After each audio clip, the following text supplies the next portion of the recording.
আসসালামু আলাইকুম বন্ধুরা, আজ আবার নিয়ে এলাম আরেকটা নতুন সেলাইয়ের কাজের ভিডিও। এটা আমি ডাইনিং টেবিলের যে চেয়ার থাকে সেই চেয়ারের একটা ঢাকনা বানাচ্ছি। তো সেখানে একটু কাজ করে দিচ্ছি আর কি। যদিও এখানে আমি লেস বসিয়েছি সিলভার কালারের লেসটা বসিয়েছি, কিন্তু তারপরে আবার একটু হাতের কাজও করে দিচ্ছে। এই যে দেখো, এইভাবে খুবই হালকা, খুব সিম্পল একটা কাজ, যাতে এটা তাড়াতাড়ি আমি শেষ করতে পারি, এই জন্য হালকা দেখে একটা কাজ নিয়েছি।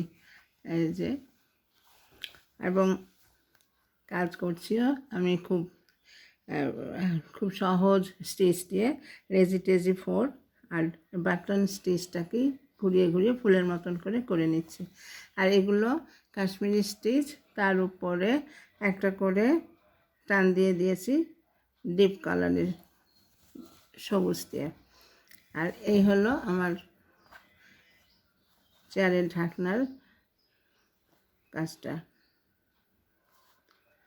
এখানে যেখানে সুতাগুলো চিকন সেখানে একটু 3 প্লাই সুতা নিলে ভালো হয়। আমি এখানে 3 প্লাই সুতাই নিয়েছি, যাতে 3 প্লাই সুতা নিলে একটু ফোলা ফোলা এবং একটু মোটা মোটা দেখা যায়, তাহলে ফুলো ফুলো ভাবটা আসে ফুলের পাপড়িটা, এবং সেটা দেখতেও ভালো লাগে।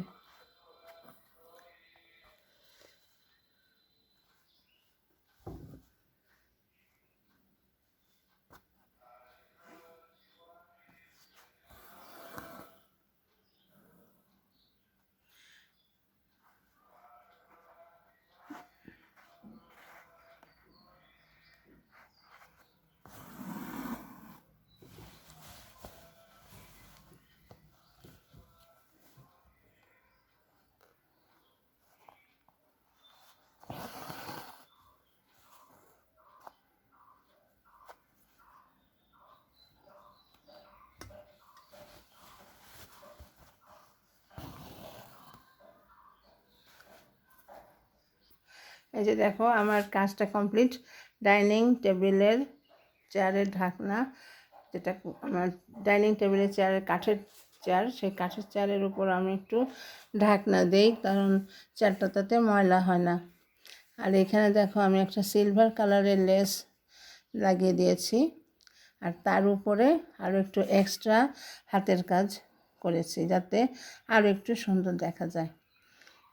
যদি খুবই সিম্পল এবং খুব ফাঁকিবাজি আর কি, কিন্তু দেখতেও যেন ভালো লাগে আর কি। যাই হোক, এইভাবে আমার এটা কমপ্লিট আমি করলাম। এইভাবে আরও 2টো করেছি, আর মোট 6টা, তো সেগুলো শেষ করে ফেলবো। কেমন লাগছে জানিও। ধন্যবাদ।